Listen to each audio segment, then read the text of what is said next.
Attempted execution was a nightmare from start to finish and one that was completely avoidable.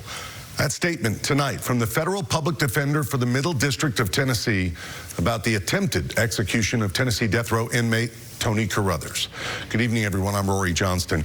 In that statement, Amy Harwell alleges unqualified execution staff punctured Carruthers more than a dozen times during repeated attempts to insert IV lines before they decided to stop the execution altogether. Not long after, word came that Governor Bill Lee granted Carruthers a one-year reprieve.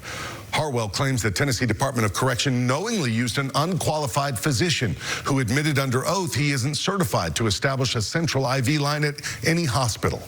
Well, the Federal Public Defender's Office previously sued TDOC, alleging the state's lethal injection protocol would almost certainly cause a tortuous death because those involved in setting the IVs, they claimed, aren't sufficiently trained. It's an allegation Harwell says was proved today. The 57-year-old Carruthers was set to be executed at 10 a.m. for the 1994 kidnappings and killings of 3 people in Memphis.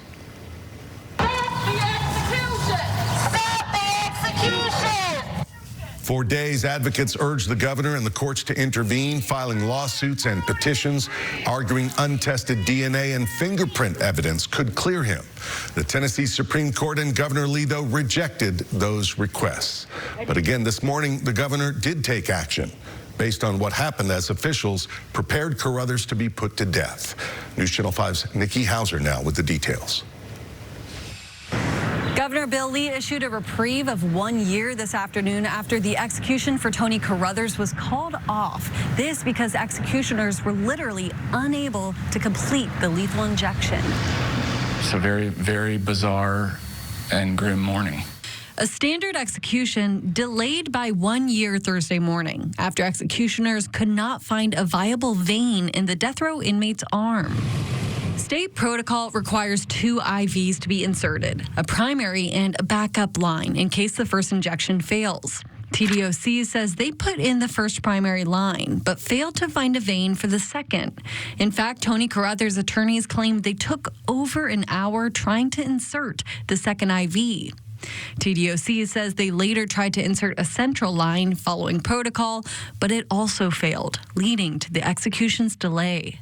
Well, yeah, I mean, it's not a pleasant assignment, as you know. I mean, but it's an important one, I think. Inside the media witness room Thursday was Stephen Hale, a Nashville Banner reporter who told me he was unable to see what was taking place because the curtain never opened, but he was able to hear. We heard her questioning the qualifications of the doctor who was trying to get the central IV line in. You know, something along the lines of, are you qualified to do this?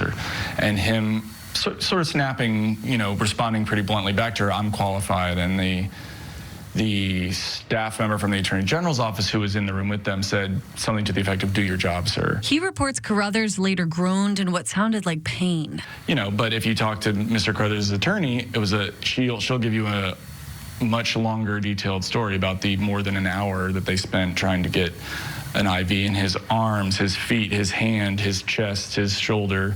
But adds the job of media witness is difficult without full transparency. If we're going to have a death penalty in this state, we should all have to confront what that looks like. And if people are okay with that, that's up to them. But we should see as much of it as there is to see and then decide based on that.